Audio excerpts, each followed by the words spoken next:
Hello ManCave, this is Bob for DaBob's N-Scale ManCave, and this review is today sponsored by COVID-19. We are reviewing this Microtrains 31-foot Bay Window Caboose. I know, this is the third one that I've done. They're just popping up all over the place. Enough of this. Let's get on with this review right now.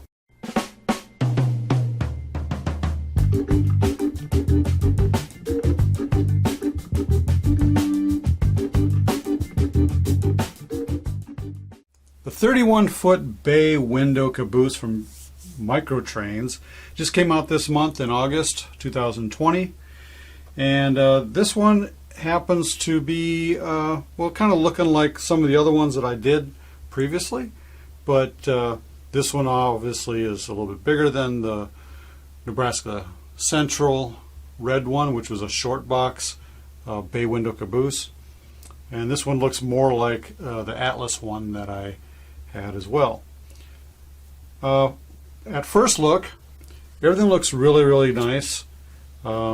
Big lettering right here on the side for the numbers, and everything is kind of looking really good. You can read all the labeling. You got the UP is in capital letters uppermost in safety. Paint looks really nice. What it does come with is kind of weird. I don't know what I'm supposed to do with these, but there's these kind of like brass things I can cut out and glue on somewhere onto this thing, but I have no idea where these are supposed to go. It doesn't quite make a whole lot of sense. I don't know if it just got put in there by accident, but there's no instructions that come with the caboose on what to do with these extra pieces. So on the ends there, I don't know if something is supposed to fit on here somewhere to make it, look a little more detailed. I don't know if it's supposed to go down here on the wheels, but anyway, the overall look to it looks pretty good. Nice ribbing up on top. It doesn't look as detailed as I would think. I don't know if it's just the way they made it, but it does look pretty. It's obviously Microtrains, and both ends pretty much look the same on either side. The bottom detail, you can tell a lot of piping in here. They did put some extra effort into detailing the bottom, which is really nice, and did a really good job on it. Obviously you got the nice Microtrains couplers on there and wheels and so forth. As you can see real close up, you can read the lettering on these down here. I'm sure under a magnifying glass you probably could read those. You probably can read them right here in this screen too.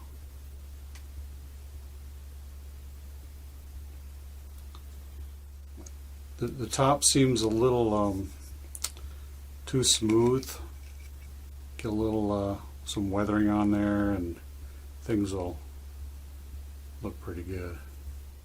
Get the end detail right there. You can see through the windows. The windows look nice and smooth. They don't look like they're kind of pushed in there and kind of sunken in. They look like real windows.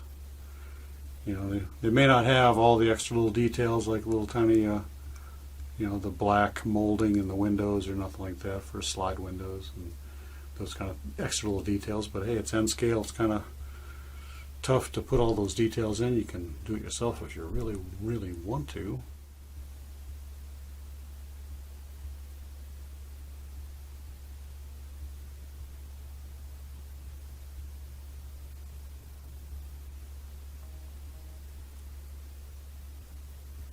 So all in all, it's a pretty nice caboose. So a little history about this, if you are wondering, is this was built, it's modeled after a caboose that was built in 1950. It's got Bettendorf swing motion trucks. The era is 1970s to 1980s, even though it was built in 1950, but this is after it was modified. It was built in the late 1950s for Rock Island, and this Bay Window Caboose was later obtained by Union Pacific in the late 1970s and painted into the UP's yellow scheme. It was Class CA-13 by Union Pacific. It had its roof walk removed and continued in service through the 1980s. That's the model we have right now, even though it's a 1950s era Bay Window Caboose. It was used. And I still see cabooses like this out here in the local area as push or kind of transfer cabooses, something to push around. They're all graffitied up, obviously, but they're still using these cabooses out here on the railroad. I've probably heard the term, Houston, we have a problem. Well, in this case, Medford, we have a problem. This particular model, something's wrong. Something went wrong with the positioning of the trucks on the underbody of the frame. Let me show you what happens. So I'm going to just kind of put this over here. When I get to this bridge is level. When it gets to down here, it's going downhill. This should coast downhill. And it doesn't, it binds. It goes fine one way a little bit, but just doesn't like going the other way. And it'll just stop. During some of my tests, it would just stop on the hill. There it is. It stopped on the hill. So something is binding. On this side here, it seems a little bit more freer, right? These wheels do not really hit the steps. But on this side, it's not as free. And the wheels are actually hitting the steps. So this slows down on curves even. And so I'm thinking this center pin mounting pin is too close to this end. And so it's different from this side. Okay, since this thing is having a hard time rolling, one of the trucks, from what Eric from Microtrains emailed me about when I identified this to him, is that the trucks basically are not quite centered when they make them. So they're actually flipped around. This one here is on correctly. There's plenty of clearance from this wheel here that you can see not hitting the steps. And if you go over to this one here, it's hiding behind the steps. So this one on the right is flipped around. And so that's the fix. You have to take off this truck, turn it around, and now it will be correctly positioned. As you can see, this crossbar here in the center of that bolster pin, it's not a straight line. It's kind of off center a little bit, which means when I turn this around, that's going to position the trucks in the right spot.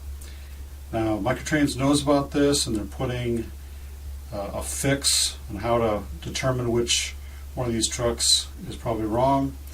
It may be the other one that's bad. It depends on how or who put it together as to which one might be off.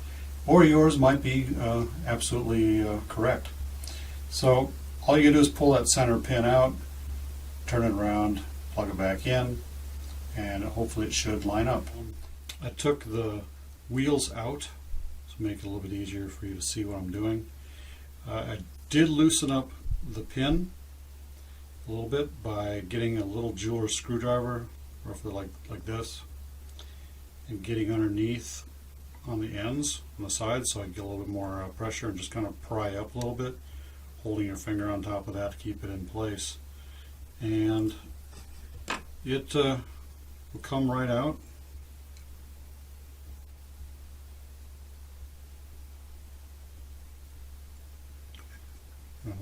Once I get it loose, there we go.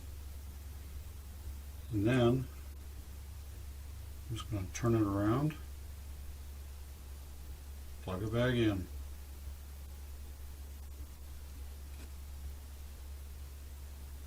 Pretty simple. Eventually it'll be nice and seated in. Put the wheels back in and it should turn a lot more freer now, similar to this other side. Okay, now that the truck is back on, turns a lot more freely on both sides. This was the bad truck position, and now it just goes on and on and on, nice and free rolling. Okay, final thoughts on this Bay Window Caboose from Microtrains. I have to give this an A. Initially it was going to be a B because the wheels were all messed up a little bit, but once I figured out why this was messed up, it was a factory error, and Eric Smith from Microtrains let me know exactly what to do. I was like, oh yeah, okay.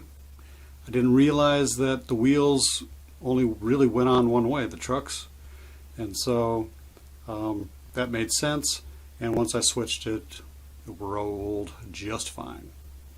And so the only thing I don't know about is what those brass things are. I think it's there to make some sort of a wheel generator or something, but I'm not sure. Maybe someone can comment on that. But there's no instructions on how to put it together, so I'm not exactly sure what it is and how it goes together. So, or where it goes on this, that would be helpful too. Other than that, pretty good product, and it'll look good on the layout. So if you like what you saw here today, give me a thumbs up, leave a comment down below, and also ring that bell. And consider subscribing if this is the first time you've been to this channel. And as always, ManCavians, happy model railroading. Stay off those tracks. Bye.